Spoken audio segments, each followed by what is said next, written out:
So, my first ask for men, the biggest ask about mental health is, are you in touch with your emotions?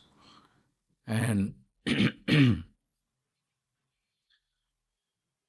are you aware of what's happening in your mind? Because I've gone through huge parts of my life now looking back, struggling mentally, but not even being aware of it.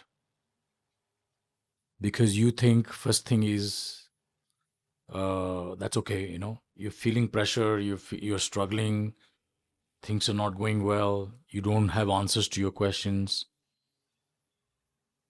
you tend to just ignore it. Just tend to shut it down because you think if you start bringing it up, it'll mess you up even more. So you quieten that everything that's going on in your head and your heart, either by ignoring it, denying it, or choosing some degree of dependency, whether it's substance like alcohol, drugs, or other dependency like watching porn and or going gambling. I mean, there are all kinds of. You just escape, and you somehow think that you'll take care of your feeling, and you'll come back and life will be good. And those of us, including me, who have gone through these dependencies, which I talked about in my episode on alcohol, I know very well that there is no resolution in this path. You have to come back and address the demons inside you. So that's my first thing about mental health and men and women, of course, but men, because we are focused on fathers and men, is be aware. If you are feeling like you're struggling or life is getting over you, life is taking you over, you have to step back and acknowledge that I am not in control. I'm struggling. I do not have the tools to deal with this. Right? I faced that during when I became a dad. Ironically, the first mental health struggle I had, honestly, was from a beautiful event, which is when I became a dad. And I've talked about it in the past. When I became a dad, I didn't know how to keep it all together. Because until then, I had one thing. I had a job and I had my wife and parents or whatever. And it was easy. Go to work, come back home. When you were at work, you're working. When you're home, you're home. When the third element comes to your life, which is a new baby, and you have to raise the baby, which literally you have to, from the same 24 hours, you have to take out, which was pretty much divided between your job and your home. You have to magically somehow come up with some 7, 8 hours to take care of this new element. That's when I hit my first mental health struggle. And on the top of it, it was in the US and we didn't have any family. And what I did was, as most men will do, shut down and just keep it quiet. Because for us men, being in control is important. Being successful, succeeding is important. So you don't want to tell yourself that, holy shit, my life is spiraling out of my control and my brain is exploding. I'm losing my shit. So I basically shut down and didn't say this to anybody. including acknowledging it to my own self. I remember, like, some days after a long day's work, I would go to our cafeteria at Disney and just literally sit down, worrying about going home and dealing with my baby. It's not untrue. It's absolutely true. I dreaded going home and figuring out how do I look at another night of sleeplessness and how do I come back to work tomorrow again. And as through the years, the number of dads I have talked to, they have shared the same struggle with me. They lost their shit when they became a dad. And most dads will not tell you this because everyone is celebrating, everyone is saying, wow, you're a new dad, congratulations, and you're putting cute baby pictures on social media, and life seems pretty good. But inside you are crumbling, and that doesn't come out often openly. So, looking back, my advice to new dads, young dads, is if everything is fine, if you're still keeping it together, that's really good. I'm not saying everyone loses their shit. I'm saying I lost my shit, and a lot of dads did. I'm not saying everyone, but if you are on this other side of feeling like you're losing your bearings, find help and talk to other people. Mostly talk to somebody who is not in your immediate. Don't talk to your wife. You can talk to your wife, but she's also dealing with something kind of equally crazy, I think. Friends, that is the first time in my life I actually went to a therapist. And at Disney, we had this benefit to going to therapist uh, who you can talk confidentially and everything will be confidential. I remember going to a therapist and sharing with her, I'm struggling in my life now.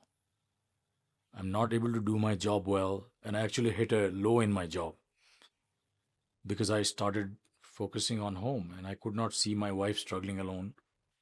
And as I started doing more of that, my job I started doing worse and worse in my job. I vividly remember talking to my therapist saying, I have had a great career. I started in Mumbai. I was heading HR at Disney. Now I'm in Los Angeles for the last 3, 4 years. I have a big job, but I'm struggling in my job. And thank God I went to the therapist. First thing she said is, it's normal. She said, what you're telling me is nothing unique.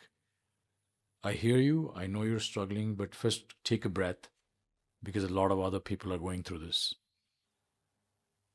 And I'm glad you're talking about it.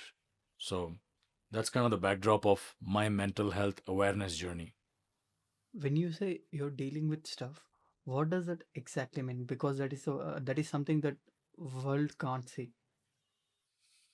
Yeah, when you say you're dealing with stuff or you're struggling mentally, the way I experienced is your inability to be honest about your abilities. I know it kind of sounds rhythmic or it rhymes. You are not able to know what you are capable of anymore and what you're not capable of. You're confused. Things that you were very clear about when you did not have this struggle, you are no longer clear about. For example, at work, like if you're not prepared or if you are not confident, you're confused, you don't show up well, and you are not able to be honest with your manager that, hey, I'm not, you start to hide your things, assuming that no one is seeing your struggle. But my manager saw my struggle. My manager saw my quality of work going down. And then I deflected. I just started bitching about my manager. I started, well, she has no idea. I'm this great dude. I'm this amazing guy.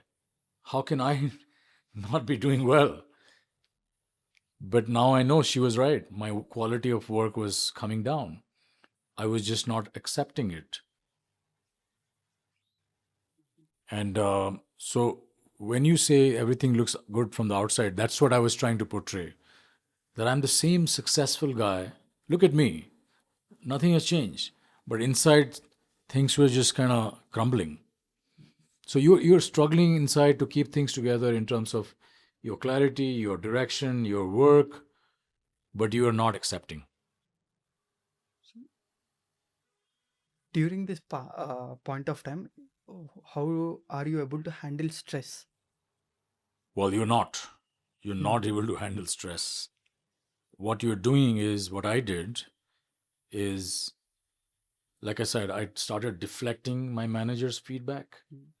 I started externalizing the fault. The fault lies outside and the struggle is not here. So you start to externalize. You blame somebody else. And then, of course, I talked about drinking. So I drank at home. I went home to say again, show the same picture of confidence.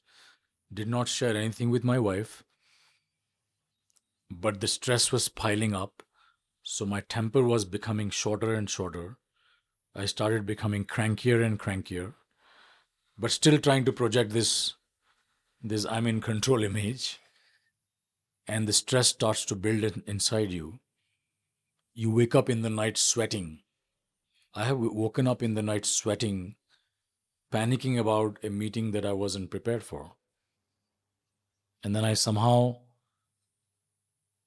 ignored that waking up and went back. This slow, small signal starts to pop up around you until someday it sort of bursts, right? So you're not able to handle your stress if you are not addressing it, if you're not saying, I am struggling, I need help, I need to go figure this out. I don't know how, but there are many ways. These days, of course, there's a lot of videos, a lot of podcasts. I didn't have any of that stuff back then. But you need to go talk to somebody. You have a best friend. You go to talk to the best friend. So what did you do at that point of time? Like I said, I went to a therapist. That was helpful. Mhm. She gave me some hope, so I kept going back to her. I She encouraged me to share with my wife as well. And the other thing that we men struggle is when you talk about your struggle to your wife, you fall in your image of a strong man and you have lost. And you don't want to look like a loser in front of your wife. Yeah. And I tried to not do that, but eventually you know that your wife loves you. There's no winning or losing with your wife. You you are one team, one unit. You forget that you are one unit. You think you are this solo warrior who's fighting life and keeping everything in control. So I did that, and I also found a few other dads, Mhm. and I wrote about this in on LinkedIn a few months back. In fact, that became the inspiration for my podcast. When I found that if you talk to a few other dads, you know that you are not alone. Mhm. The greatest discovery uh, of human life is when you realize you are not alone. As much as these struggles, anything that you're struggling with, and things that you feel are so dark that you cannot share this with anybody, I'm telling you, there's at least one person who will be exactly who has gone through that darkness, and you're not alone. We don't feel that. More importantly, we don't feel that when we are going through the darkness. The darker spaces that you go to, the lonelier you feel, the more isolated you become. The reality is that there is a lot of people who are going through it, no matter how bad your situation is and how shameful you think your situation is. Somebody else is going through that, and that person will look at you without any judgment, with openness and with acceptance. Mm. I mean, this is just fatherhood and normal struggle. I'm talking about real dark spaces like addiction and any other kinds of things that you've done. There are people who are going through it. You just need to find that community. So those dads filled me with hope. So just by talking to these people, the therapist, my wife, other dads, I found hope. I found strength. And slowly I started to understand this whole idea of mental health and Mm. mental well-being. You said you're discussing with other dads. Yeah. So w- how does it look like? So what are the things that you guys what are the things that they are also going Yeah, through? great question. Great question. So talking to dads can go in any direction, right? You can be with a group of friends and men and still be not sharing what you're struggling with. Because that's the other thing, that men don't share their struggles. They love bragging about stuff. They love bragging about as we joke, their new cars and their new new toys and new jobs. They don't say, "Hey bro, I'm not doing well. I need help." Even now it's very hard for me to go or walk up to a really close friend and say, "Hey, I'm not doing well. I need help." I'd rather walk up to that friend and brag about all the cool things I've been doing. I did this marathon and I went this on a great trip. All my achievements, because I want to show up how cool I am and how great my life is, even to my closest friend. But the reality is, you are struggling. So the conversations with dads or men, you're right. Like it starts by getting together, but after some time, you build enough comfort because somebody will say, "Hey, I had a shitty last 2 weeks."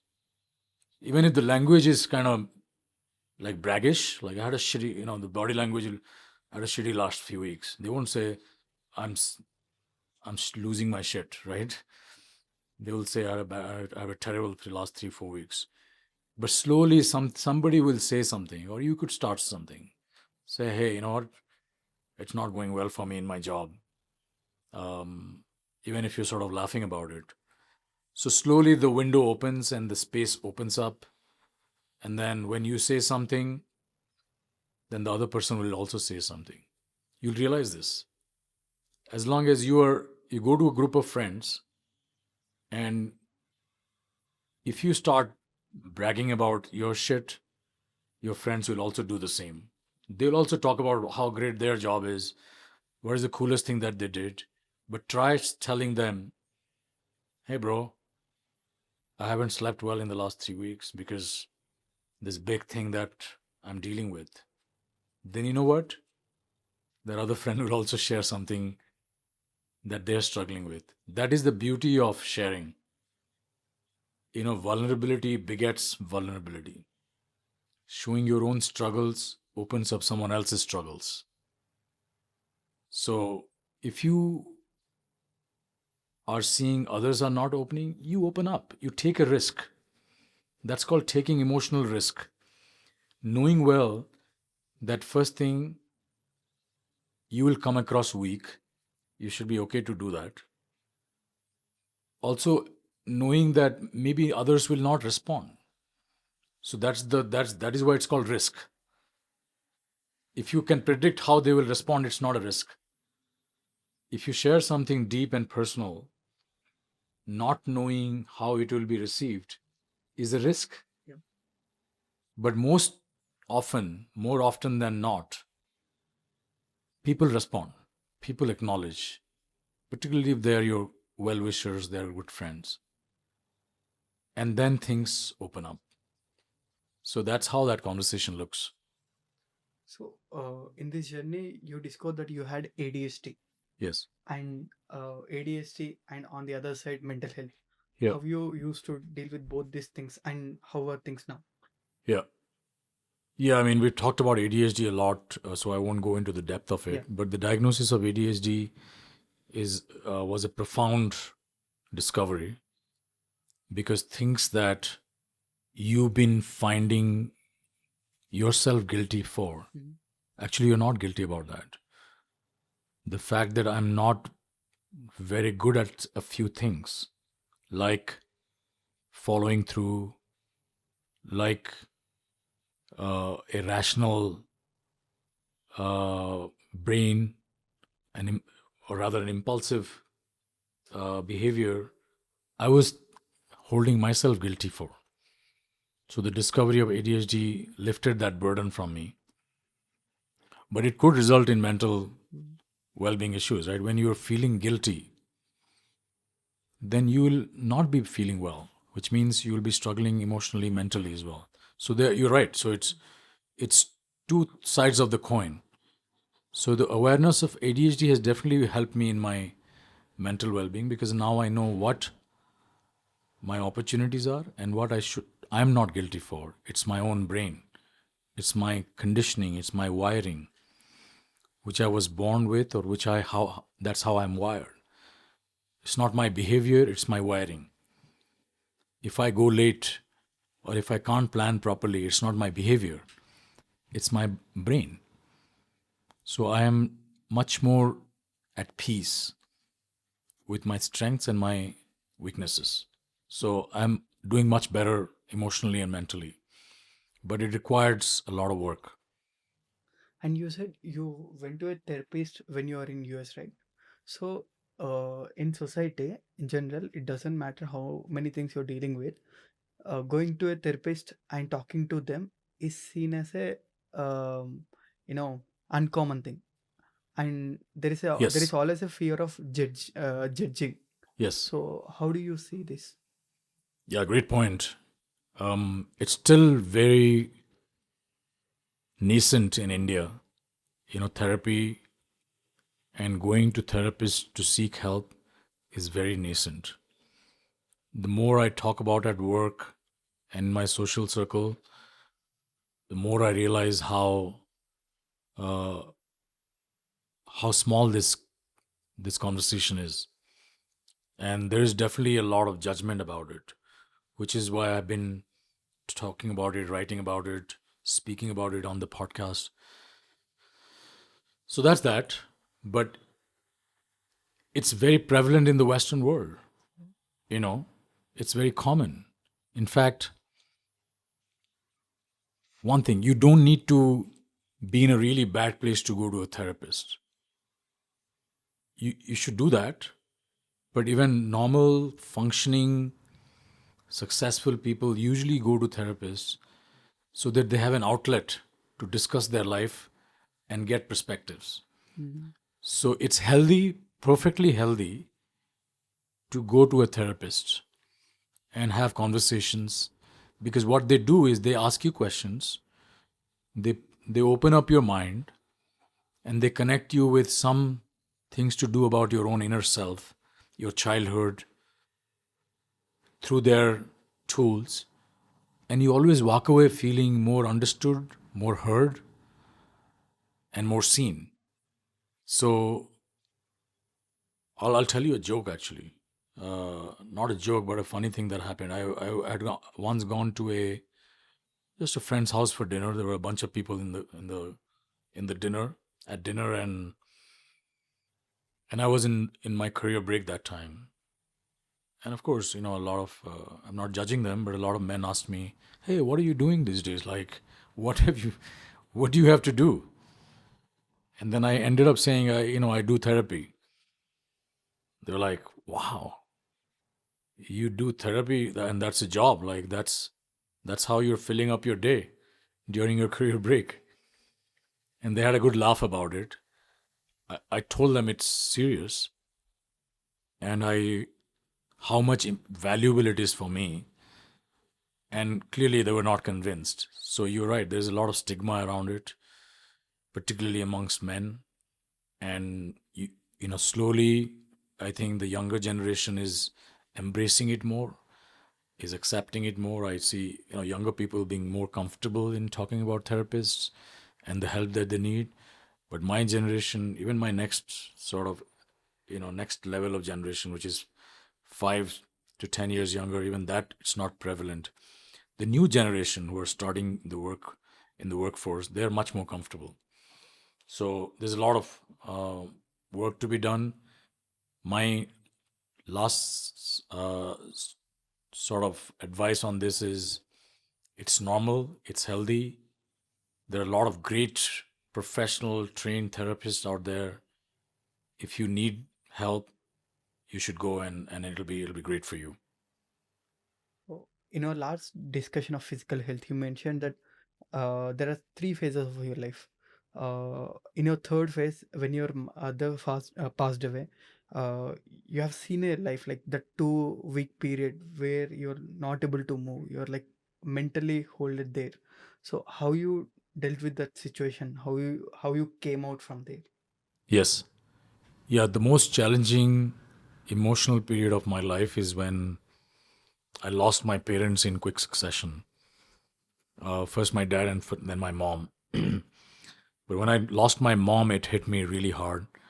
I was so struck in grief that I could not move my body, leave alone doing anything. In fact, a lot of people may relate to this. She died of a heart attack because of COVID. Okay, a lot of people died of heart attacks, but actually it was COVID. And knowing that she died of a heart attack, I would I would get pain in my chest for a number of days, for a number of weeks after her death. It's like the fear of her death was so physically had influenced me that I felt like I was going to have a heart attack. I'm not kidding. It was, I would wake up in the night feeling a pain in my chest. And it was just the body reacting to that. So that's how deep the grief was. So few things helped actually. By now, I started to listen to podcasts. So one podcast actually rescued me from this whole the depth of the grief, which is by this guy called David Kessler, who is one of the world's most renowned grief experts. And for those people who are struggling with loss, with grief, I highly recommend listening to David Kessler's podcast. It's out there in all platforms, YouTube, Spotify. And he really helps you make sense of death, losing loved ones, losing your parents, and how you should process this tragic experience. So that's what I did, and that's what slowly built some tools to me. And it may go deeper now.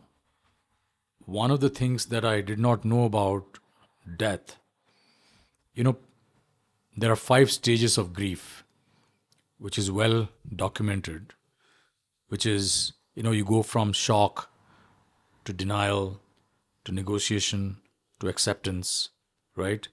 Um, and they say that your grief stops when you accept. So you stop grieving, or the final stage of grief is acceptance, which is I accept that my mother passed away. But it's not true. When you,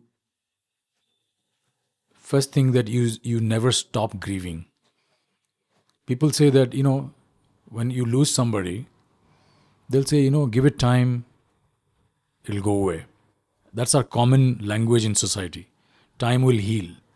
Time will take care of this. It does not. You will grieve your loved one's loss as long as you are alive, until you die. And David Kessler puts it really beautifully. He says, how long are you going to love them? If somebody says, when am I going to stop grieving my mom's loss? He asks you, when are you going to stop loving her? Say, no, I'm never going to stop loving her. Then he says, you're never going to stop grieving her. Because grief is love. So that's one thing I have told a lot of people when I've met them, that don't expect this pain to go away, this grief to go away. It just shows up in different ways.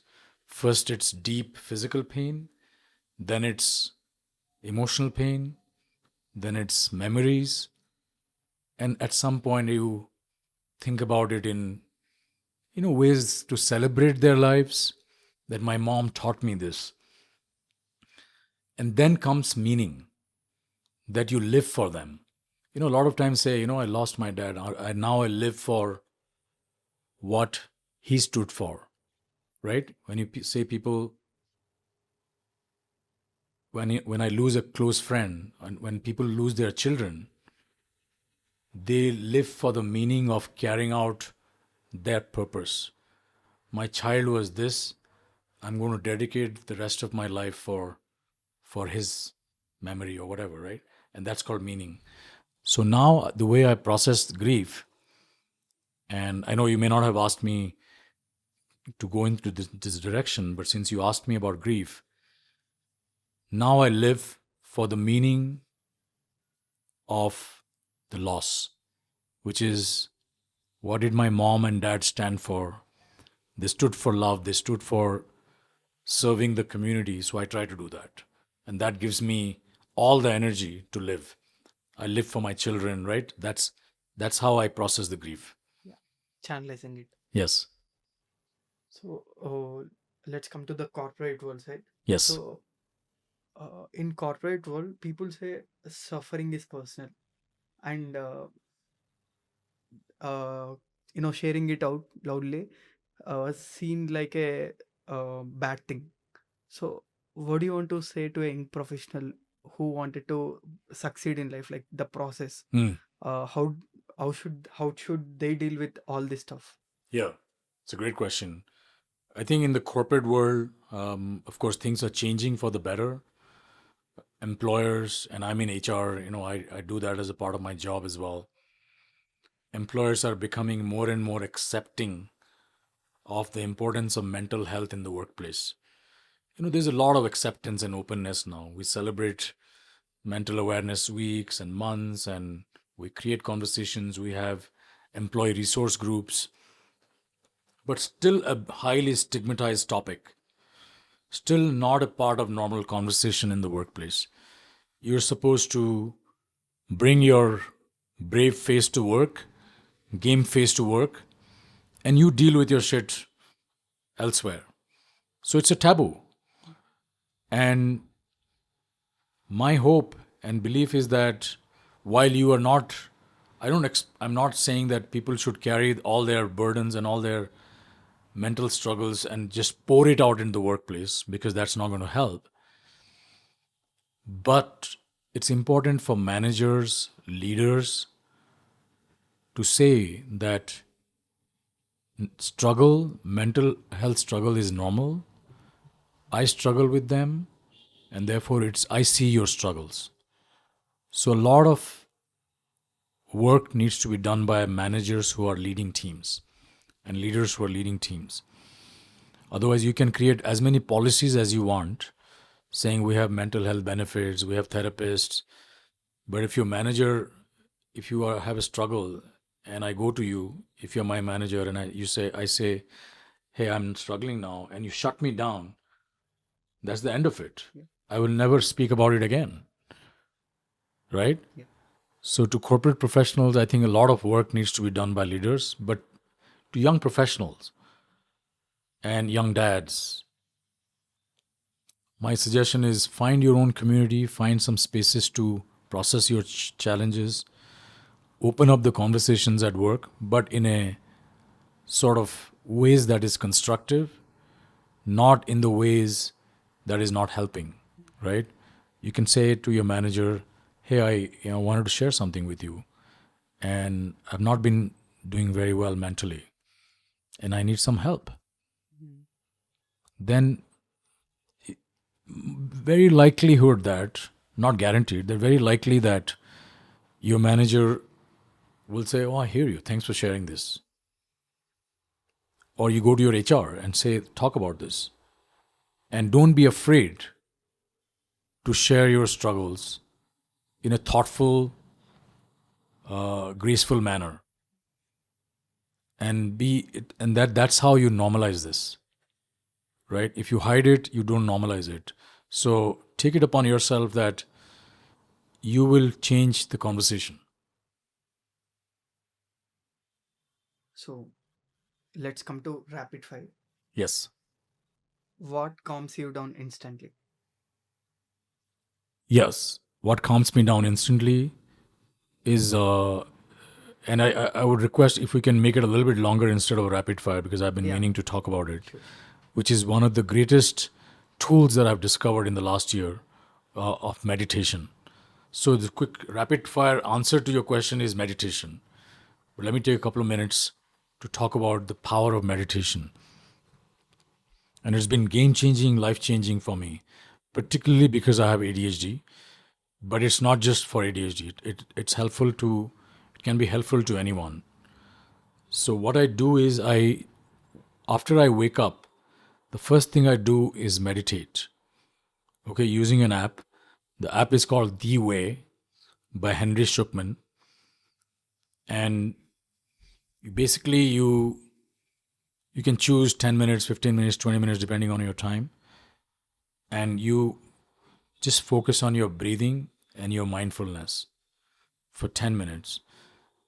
What we do, in a lot of people do, I have seen, is the first thing they will do when they wake up is look at their phone, right? And you see 50, 100 messages coming at you, and your mind is gone. You've lost your mind first thing you have woken up.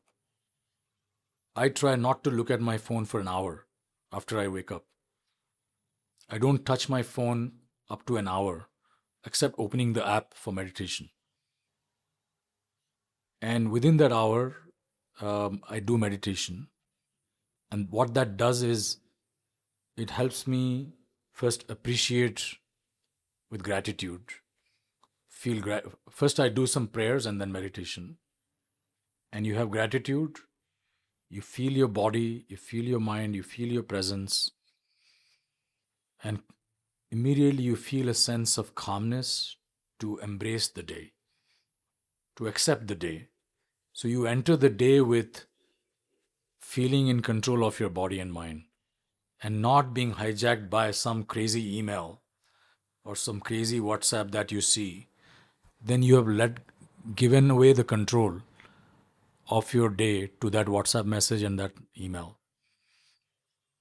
So, so recommend, I could not recommend meditation highly enough to anyone who's watching and listening. I've been talking about this forever. This is the single biggest secret to you succeeding in having a great day. And every great day adds up to great weeks, great months, and you'll be astounded how much positivity you will accumulate just by the 10 minutes of presence that you create for yourself. What it does is, it allows me to go to work, and that's where also I also apply the meditation practice at work, which is, I'm present. If I'm here now in the podcast, I'm present. I'm fully present. My mind is not thinking about anything else. I'm here, I'm breathing, I'm speaking on this topic. That's the beauty of meditation, to let you enjoy every moment to the fullest. So what are the other tools that you're using to balance all this? Balance the, Stress, mental health, all this. yeah, it's a combination of things. As I said, self care is important, which is physical and spiritual. Mm. So we all have different parts, right? Physical, emotional, and spiritual. And once you take care of this, then what I do is, I to me, I asked myself what is important. spending time with my children is important. So if I make sure that I spend time with them, and that gives me joy, right? And during that time that I'm with them, I'm present. Like I said, I'm not thinking about work. I'm not thinking about the next call. I'm not thinking about tomorrow. I am present with them. Similarly, when I'm at work, I'm not thinking about kids. And only if you have done what gives you joy, because I've spent good amount of time with my kids and with my family, tomorrow at work I am giving myself fully to work. If that guilt is there in my mind and my heart, that, well, last time I did something with my children was 3 months back,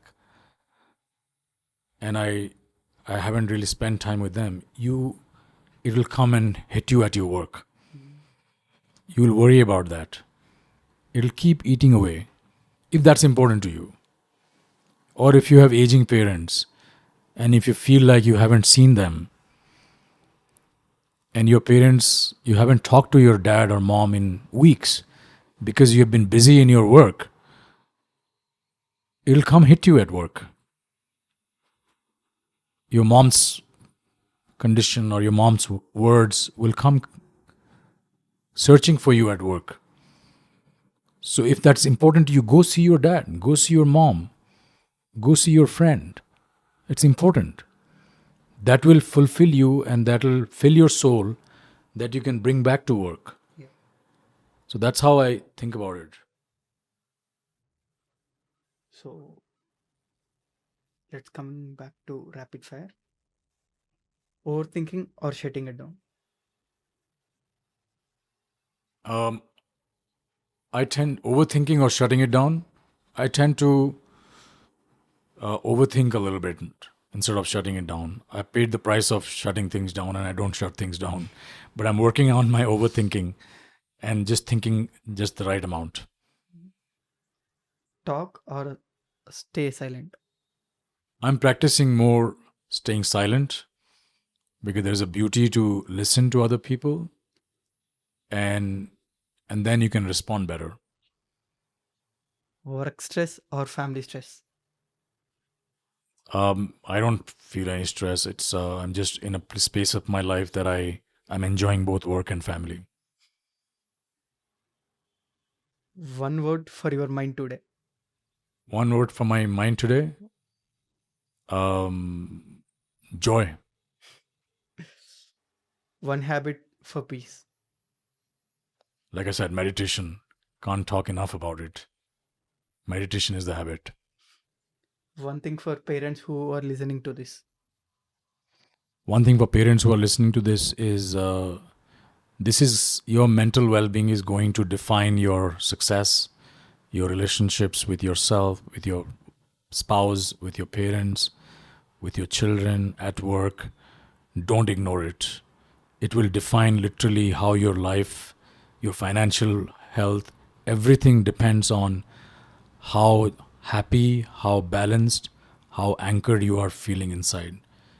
It is a incredibly important thing. Don't ignore it. Thank you.